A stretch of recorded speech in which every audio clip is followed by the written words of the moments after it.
Сәлеметсіздер ме? Бүгін сіздермен бағалау жүйесін өтеміз.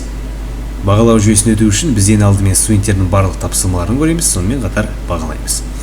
Енді бірінші бағалау үшін бізге өткен сабақтың күнін көру қажет. Мысалы бізде мысал ретінде 18 наурыз күні және де 3-ші тапсырмаға кіреміз. Тапсырмаға кіргеннен кейін бізде осындай екі батырма пайда болады. Біреу просмотр всех ответов, екіншісі оценка. Біз әрине просмотр всех ответов деп басамыз. Өйткені тапсырманы көрмегенге дейін біз бағаны қоя алмаймыз. Просмотр всех ответов басамыз. Осы батырманы басқаннан кейін бізде топтың барлық тізімі шыға келеді. Сонымен қатар қай уақытта тапсырманы орындағаны және де қандай тапсырмалар бекіткендігін көре аламыз. Демек, барлық тапсырмаларды көру арқылы біз бағалаймыз. Бағалау үшін біз оценка деген батырмаға басамыз. Міне бастық.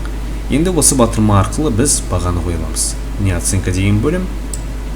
Осында мен кез келген тапсырмалардың барлығын көріп, өзімнің керекті бағамды қоя аламын.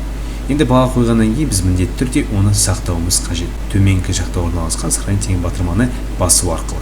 Міне бастық. Міне жаңа ғана біз сіздермен бірге студентке баға қойдық, бағаладық.